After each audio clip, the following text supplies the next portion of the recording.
بسم اللہ الرحمن الرحیم۔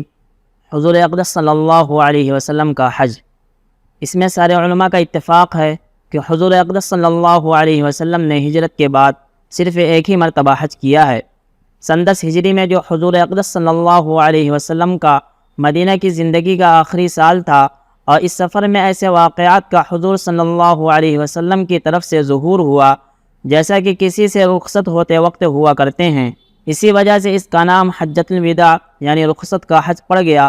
گویا کہ حضور اقدس صلی اللہ علیہ وسلم حق تعالی شانہ کے یہاں جانے کے لیے اس سفر کے اجتماع کے وقت سارے مسلمانوں کے سامنے جو حاضر تھے رخصت ہو گئے۔ سفر حج کی ابتدا کے وقت حضور اقدس صلی اللہ علیہ وسلم نے اپنے ارادے کا اعلان فرمایا تو ہزاروں کی مقدار میں صحابہ کرام رضی اللہ عنہم اجمعین نے ہمرکابی اور معیشت کا فخر حاصل کرنے کے لیے حج کا ارادہ فرما لیا، اور جو خبر سنتا گیا وہ ہمرکابی کی کوشش کرتا گیا۔ ان میں سے ایک بڑی مقدار مدینہ طیبہ روانگی سے قبل پہنچ گئی، اور جو وہاں حاضر نہ ہو سکے تھے وہ راستے میں ملتے رہے، اور جن کو اتنا بھی وقت نہ ملا وہ مکہ مکرمہ اور بعض براہ راست عرفات پر پہنچے۔ غرض بہت کثیر مجمع اس حج میں ہمرکاب تھا، جس کی مقدار 1,24,000 تک بتائی جاتی ہے۔ حضور اقدس صلی اللہ علیہ وسلم مدینہ منورہ میں ظہر کی نماز پڑھ کر روانہ ہوئے اور عصر کی نماز ذوالحلیفہ میں پہنچ کر ادا فرمائی۔ شب کو ذوالحلیفہ میں قیام فرمایا اور تمام ازواج مطہرات رضی اللہ عنہن سے جو ہمراہ تھی صحبت کی۔ دوسرے دن ظہر کے وقت حضور اقدس صلی اللہ علیہ وسلم نے احرام کے لیے غسل کیا اور احرام کی چادریں زیب تن فرمائی، اور ذوالحلیفہ کی مسجد میں ظہر کی نماز کے بعد قران کا احرام باندھا۔ یہاں حضور اقدس صلی اللہ علیہ وسلم نے صحابہ کرام رضی اللہ عنہم کو اختیار دے دیا کہ جس کا دل چاہے افراد تمتع قران میں سے جون سا چاہے باندھ لے۔ خود حضور اقدس صلی اللہ علیہ وسلم نے قران کا باندھا کہ حضرت جبریل علیہ السلام نے رات کو تشریف لا کر یہ فرمایا تھا کہ یہ وادی عقیق مبارک وادی ہے، آپ اس میں نماز پڑھیں اور حج اور عمرہ دونوں کا احرام باندھیں۔ اس کے بعد مسجد سے باہر تشریف لا کر اونٹنی پر سوار ہوئے اور زور سے لبیک پڑھا، چونکہ مسجد کی آواز قریب کے آدمیوں نے سنی تھی، اور یہاں اونٹنی پر تشریف رکھنے کے بعد دور تک آواز گئی، اس لیے بہت سے حضرات نے یہ سمجھا کہ اسی وقت حضور اقدس صلی اللہ علیہ وسلم نے احرام کی ابتدا فرمائی۔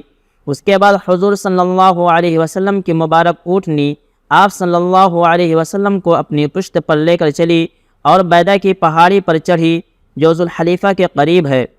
چونکہ حاجی کے لیے ہر اونچی جگہ چڑھتے ہوئے لبیک زور سے پڑھنا مستحب ہے، اس لیے حضور صلی اللہ علیہ وسلم نے یہاں بھی زور سے لبیک پڑھا، جس کی آواز پہاڑی کا اونچان ہونے کی وجہ سے اور بھی زیادہ دور تک گئی۔ اس کی وجہ سے صحابہ کی ایک بڑی جماعت اسی جگہ حضور صلی اللہ علیہ وسلم کا احرام باندھنا نقل کرتی ہے۔ حضور اقدس صلی اللہ علیہ وسلم نے لبیک پڑھتے ہوئے مکہ مکرمہ کی طرف روانگی شروع کی۔ حضرت جبریل علیہ السلام نے آ کر یہ درخواست کی کہ صحابہ کرام کو حکم فرما دیجئے کہ لبیک زور سے پڑھیں۔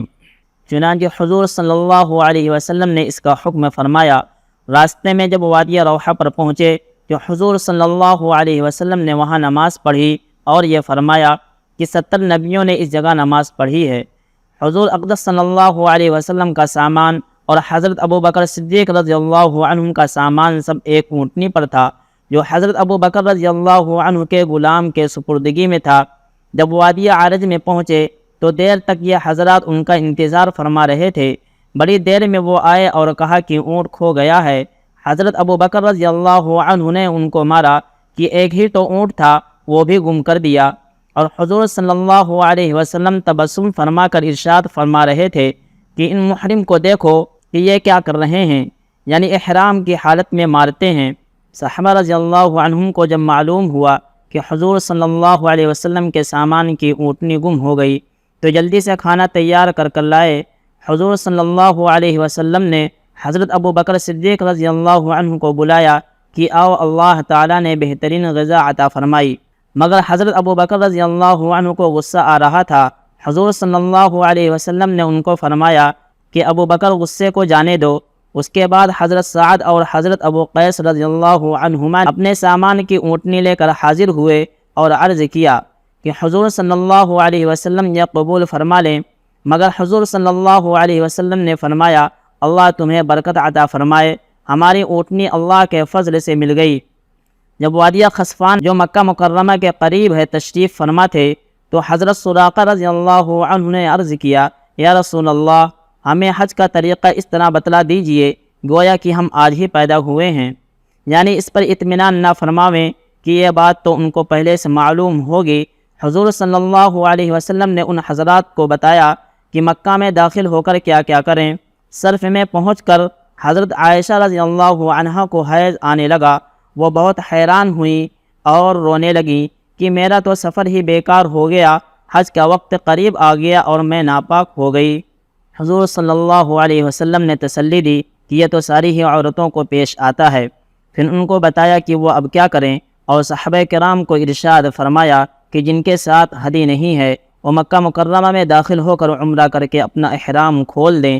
مکہ مکرمہ کے قریب جب وادی ازرق پر پہنچے تو ارشاد فرمایا کہ میرے سامنے اس وقت وہ منظر ہے جب حضرت موسیٰ علیہ السلام اس جگہ پر حج کے لیے گزر رہے تھے اور کانوں میں انگلیاں دے کر زور زور سے لبیک پڑھ رہے تھے۔ اس کے بعد حضور اقدس صلی اللہ علیہ وسلم ذو طوا پہنچے جو مکہ مکرمہ کے بالکل قریب ہے، اور سب کو وہاں قیام فرمایا، اور صبح کو مکہ مکرمہ میں داخل ہونے کے غرض سے غسل کیا، اور چاشت کے وقت 4 ذی الحجہ یکشنبہ کی صبح کو مکہ مکرمہ میں داخل ہوئے۔ مکہ مکرمہ میں پہنچ کر سب سے اول مسجد حرام میں تشریف لے گئے اور حجر اسود کو بوسہ دیا اور طواف کیا، تحیۃ المسجد بھی نہیں پڑھی۔ مسجد میں داخل ہوتے ہی طواف شروع فرما دیا۔ طواف سے فراغت پر مقام ابراہیم پر طواف کا دوگانہ ادا کیا جس میں سورہ کافرون اور سورہ اخلاص پڑھی۔ اس کے بعد پھر حجر اسود کو بوسہ دیا اور باب الصفا سے نکل کر صفا کی پہاڑی پر تشریف لے گئے اور اوپر چڑھے یہاں تک کہ بیت اللہ نظر آنے لگا۔ پھر بڑی دیر تک تکبیر و تحمید اور دعا کرتے رہے۔ اس کے بعد صفا مروہ کے درمیان 7 چکر پورے فرمائے، اور مروہ پر جب سعی سے فراغت فرمائی تو جن حضرات کے ساتھ ہدی نہیں تھی ان کو احرام کھولنے کا حکم فرمایا۔ اس کے بعد قیام گاہ پر تشریف لائے اور 4 دن قیام فرمایا۔ 8 ذی الحجہ پنجشنبہ کو چاشت کے وقت منی میں تشریف لے گئے، اور سب صحابہ کرام رضی اللہ عنہم بھی حج کا احرام باندھ کر ہم رکاب تھے۔ 5 نمازیں منی میں پڑھیں۔ اسی شب میں سورہ والمرسلات حضور صلی اللہ علیہ وسلم پر نازل ہوئی۔ جمعہ کی صبح کو طلوع آفتاب کے بعد عرفات تشریف لے گئے، اور نمرہ میں جو خیمہ حضور صلی اللہ علیہ وسلم کے لیے خدام نے پہلے سے لگا دیا تھا تھوڑی دیر قیام فرمایا، پھر زوال کے بعد اپنی اونٹنی پر جس کا نام قصوہ تھا سوار ہو کر بطن گرنا میں جو وہیں قریب ہے تشریف لائے اور بہت طویل خطبہ پڑھا۔ اس خطبے میں ایسے الفاظ بھی تھے کہ شاید تم اس سال کے بعد مجھے نہ دیکھو، اور یہ کہ اس سال کے بعد کبھی بھی میرا تمہارا یہاں اجتماع نہ ہوگا، وغیرہ وغیرہ۔ خطبہ کے بعد حضرت بلال رضی اللہ عنہ کو تکبیر کا حکم فرمایا اور ظہر اور عصر کی نمازیں ظہر ہی کے وقت میں پڑھائیں۔ نماز سے فراغت کے بعد عرفات کے میدان میں تشریف لائے اور مغرب تک اپنی اونٹنی پر دعا میں بڑے اہتمام سے مشغول رہے۔ اسی دوران میں حضرت ام فضل رضی اللہ عنہا نے یہ معلوم کرنے کے لیے کہ آپ کا روزہ ہے یا نہیں ایک پیالے میں دودھ بھیجا، جس کو حضور صلی اللہ علیہ وسلم نے اپنی اونٹنی پر سارے مجمع کے سامنے نوش فرمایا تاکہ سب کو معلوم ہو جائے کہ روزہ نہیں ہے۔ اسی دوران میں ایک صحابی اونٹ پر سے گر کر مر گئے۔ حضور صلی اللہ علیہ وسلم نے فرمایا کہ ان کے احرام کے کپڑوں میں ہی ان کو کفنا دو، یہ قیامت میں لبیک ہی پڑھتے ہوئے اٹھیں گے۔ اس جگہ نجد کی ایک جماعت براہ راست پہنچی اور حضور صلی اللہ علیہ وسلم نے ایک آدمی کے ذریعے سے آواز دے کر دریافت کرایا کہ حج کیا ہے۔ حضور صلی اللہ علیہ وسلم نے ایک آدمی کو حکم فرمایا کہ اعلان کر دو، حج عرفہ میں ٹھہرنے کا نام ہے، جو شخص 10 ذی الحجہ کی صبح سے پہلے یہاں پہنچ جائے اس کا حج ہو گیا۔ حضور صلی اللہ علیہ وسلم مغرب تک امت کے لیے مغفرت کی دعا بہت ہی الحاح اور زاری سے مانگتے رہے۔ حق تعالی شانہ کے یہاں سے امت کے لیے مظالم کے سوا اور سب چیزوں کی مغفرت کا وعدہ ہو گیا، مگر حضور اقدس صلی اللہ علیہ وسلم پھر بھی التجا فرماتے رہے کہ یا اللہ، یہ بھی ہو سکتا ہے کہ مظلوموں کو تو اپنے پاس سے بدلہ عطا فرما دے اور ظالموں کو معاف فرما دے۔ اسی دوران میں آیت شریفہ الیوم اکملت لکم دینکم وَأَتْمَمْتُ عَلَيْكُمْ نِعْمَتِی نازل ہوئی۔ جس وقت یہ آیت شریفہ نازل ہوئی تو وحی کے بوجھ سے حضور اقدس صلی اللہ علیہ وسلم کی اونٹنی بیٹھ گئی، کھڑی نہ ہو سکی۔ غروب کے بعد نماز سے قبل حضور صلی اللہ علیہ وسلم وہاں سے روانہ ہوئے۔ اونٹنی ایسے زوروں پر تھی کہ نے ہر شدت سے اس کی باگ کھینچ رکھی تھی۔ وہ جوش میں دوڑنا چاہتی تھی۔ جہاں ذرا چڑھائی آتی تو حضور صلی اللہ علیہ وسلم اونٹنی کی باگ ذرا ڈھیلی فرما دیتے، پھر اس کو زور سے کھینچ لیتے، حتیٰ کہ اس کا سر باگ کے زیادہ کھینچنے کی وجہ سے کجاوے سے لگا جا رہا تھا۔ حضرت اسامہ بن زید رضی اللہ عنہ حضور صلی اللہ علیہ وسلم کے پیچھے اونٹنی پر تھے۔ راستے میں ایک جگہ مزدلفہ کے قریب حضور صلی اللہ علیہ وسلم کو پیشاب کی ضرورت ہوئی۔ اتر کر پیشاب کیا، وضو کیا۔ حضرت اسامہ رضی اللہ عنہ نے وضو کرایا۔ حضرت ابن عمر رضی اللہ عنہما کا معمول اتباع کے شوق میں ہمیشہ یہ رہا کہ جب حج کرتے تو اس موقع پر اتر کر وضو کیا کرتے اور ذوق میں کہا کرتے کہ حضور صلی اللہ علیہ وسلم نے یہاں وضو کیا تھا۔ حضرت اسامہ بن زید رضی اللہ عنہ نے وضو کے بعد حضور صلی اللہ علیہ وسلم سے نماز کی یاد دہانی کی۔ حضور صلی اللہ علیہ وسلم نے فرمایا، آگے چلو۔ مزدلفہ پہنچ کر سب سے پہلے حضور صلی اللہ علیہ وسلم نے نئے وضو کے بعد مغرب اور عشاء کی نماز پڑھائی۔ اس کے بعد دعا میں مشغول ہوئے۔ بعض روایات میں آتا ہے کہ اس جگہ مظالم کے بارے میں بھی حضور صلی اللہ علیہ وسلم کی دعا قبول ہو گئی۔ حضور صلی اللہ علیہ وسلم نے بچوں اور عورتوں کو نیز ضعفاء کو ہجوم میں تکلیف ہونے کے خیال سے رات ہی میں مزدلفہ سے مینا کو روانہ فرما دیا اور خود تمام رفقا کے ساتھ صبح صادق کے بعد سویرے نماز پڑھ کر طلوع آفتاب سے قبل مینا کے لیے روانہ ہوئے۔ اور اس وقت حضرت اسامہ رضی اللہ عنہ تو پیدل چلنے والوں میں تھے، اور حضرت فضل بن عباس رضی اللہ عنہ حضور صلی اللہ علیہ وسلم کے پیچھے اونٹنی پر سوار تھے۔ راستے میں ایک نوجوان لڑکی نے حضور صلی اللہ علیہ وسلم سے اپنے باپ کے حج بدل کا مسئلہ دریافت کیا۔ حضرت فضل رضی اللہ عنہ بھی نو عمر تھے۔ ان کی نگاہ اس عورت پر پڑی۔ حضور صلی اللہ علیہ وسلم نے اپنے دست مبارک سے حضرت فضل رضی اللہ عنہ کے چہرے کو دوسری طرف پھیر دیا کہ نامحرم کو نہ دیکھیں، اور یہ ارشاد فرمایا کہ آج کا دن ایسا دن ہے کہ جو شخص اس میں اپنی آنکھ، کان اور زبان کی حفاظت کرے اس کی مغفرت ہوتی ہے۔ راستے ہی سے حضرت فضل رضی اللہ عنہ نے حضور صلی اللہ علیہ وسلم کے لیے کنکریاں چنی۔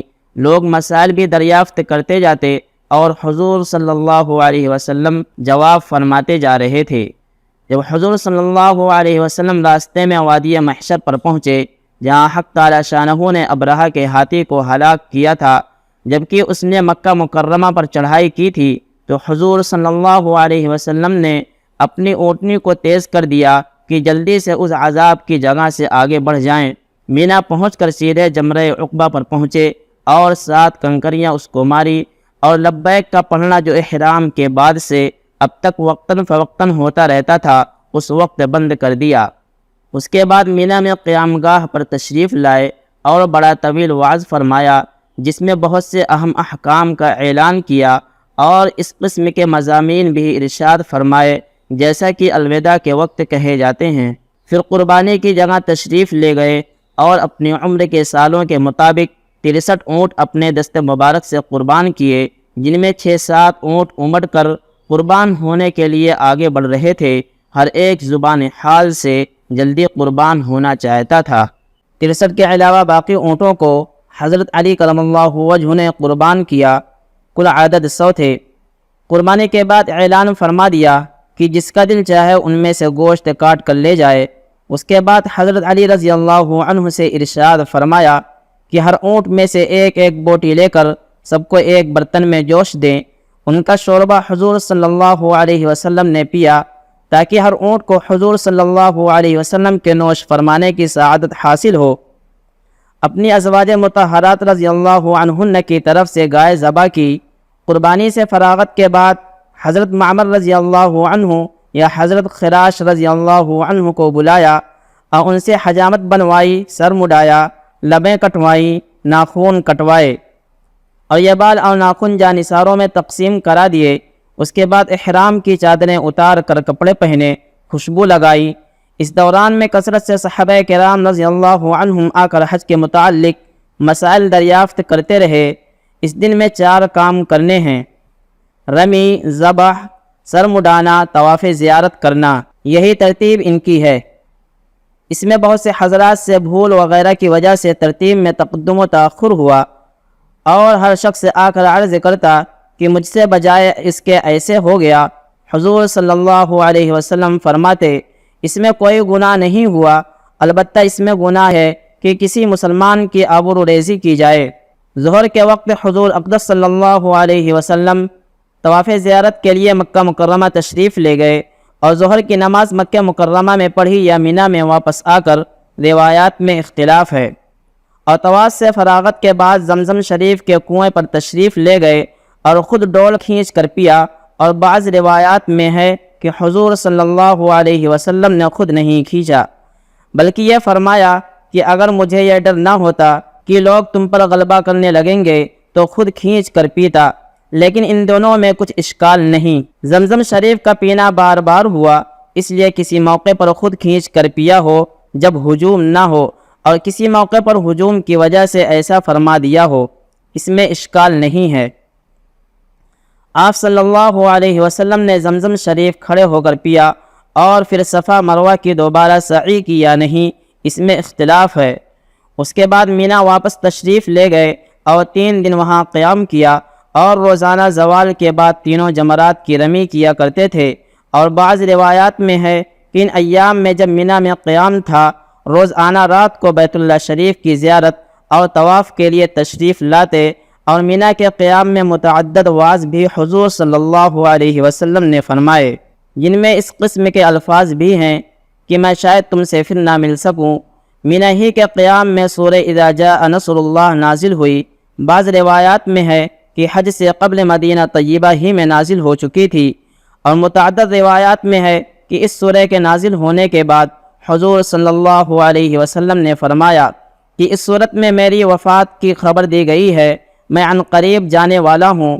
اس کے بعد 13 ذی الحجہ سے شنبہ کو زوال کے بعد آخری رمی سے فارغ ہو کر حضور صلی اللہ علیہ وسلم مینا سے روانہ ہوئے، اور مکہ مکرمہ کے باہر محصب میں، جس کو بطحہ اور خفیف بنی کنانہ بھی کہتے ہیں، ایک خیمہ میں جس کو حضور صلی اللہ علیہ وسلم کے غلام حضرت ابو رافع رضی اللہ عنہ نے حضور صلی اللہ علیہ وسلم کے یہاں تشریف لانے سے پہلے ہی اس جگہ لگا رکھا تھا، قیام کیا، اور 4 نمازیں ظہر سے عشاء تک وہاں ادا فرمائی، اور عشاء کے بعد تھوڑی دیر اس میں آرام کیا۔ یہ وہی جگہ ہے جس جگہ کفار نے بیٹھ کر ابتداء اسلام یعنی نبوت کے 6 برس میں یہ معاہدہ کیا تھا کہ بنو ہاشم اور بنو مطلب کا بائیکاٹ کر دیا جائے، کہ نہ ان سے لین دین کسی قسم کا کیا جائے، نہ ان کو کھانے کو دیا جائے، نہ ان سے کوئی ملاقات کرے، نہ صلح کی بات کرے، جب تک یہ لوگ نعوذ باللہ حضور اقدس صلی اللہ علیہ وسلم کو ہمارے حوالے نہ کر دیں، تاکہ ہم حضور صلی اللہ علیہ وسلم کو قتل کریں۔ یہ معاہدہ اسی جگہ لکھا گیا تھا جس کا قصہ مشہور ہے۔ حضور اقدس صلی اللہ علیہ وسلم نے آج 2 جہاں کا سردار ہونے کی حیثیت سے یہاں قیام کیا، اور عشاء کے بعد تھوڑی دیر آرام فرما کر طواف وداع کے لیے مکہ مکرمہ تشریف لائے، اور اسی رات میں حضرت عائشہ رضی اللہ عنہا کو ان کے بھائی کے ساتھ عمرہ کا احرام باندھنے کے لیے تنعیم بھیجا اور عمرہ کرایا۔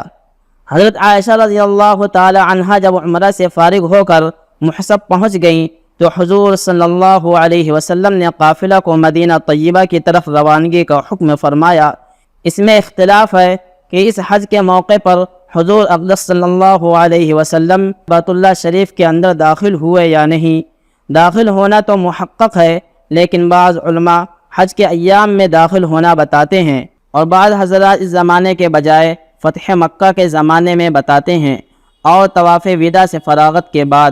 بعض روایات کے موافق صبح کی نماز مکہ مکرمہ میں پڑھا کر، جس میں سورہ والطور حضور صلی اللہ علیہ وسلم نے پڑھی، 14 ذی الحجہ 10 ہجری 4 شنبہ کی صبح کو مدینہ طیبہ کی طرف مع خدام جانثاران واپسی ہوئی، اور جب 18 ذی الحجہ یک شنبہ کو غدیر خم پر جو حجفہ کے قریب ایک جگہ ہے پہنچے تو حضور صلی اللہ علیہ وسلم نے ایک اونچی جگہ ممبر کی شکل پر کھڑے ہو کر طویل وعظ فرمایا، جس میں حضرت علی کرم اللہ وجہ کے مناقب بھی ارشاد فرمائے۔ یہی وہ چیز ہے جس کو رافضیوں نے بگاڑ کر عید غدیر سے مشہور کیا۔ حضرت علی کرم اللہ وجہ کا ارشاد ہے کہ میرے بارے میں دو جماعتیں ہلاک ہوں گی، ایک وہ جو محبت کے دعوے میں افراد کریں اور دوسرے وہ جو عداوت میں افراد کریں، یعنی رافضی اور خارجی۔ اس کے بعد جب ذوالحلیفہ پہنچے، شب کو وہاں قیام فرمایا اور صبح کے وقت معرض کے راستے سے مدینہ منورہ میں یہ دعا پڑھتے ہوئے تشریف لے گئے، آئبون تائبون عابدون لربنا حامدون، ہم لوٹنے والے ہیں اس طرح کہ توبہ کرنے والے ہیں اپنے گناہوں سے اور اللہ تعالیٰ کی عبادت کرنے والے ہیں اور اپنے رب کی تعریف کرنے والے ہیں۔ سبحان ربک رب العزة عما یصفون وسلام علی المرسلین والحمد للہ رب العالمین۔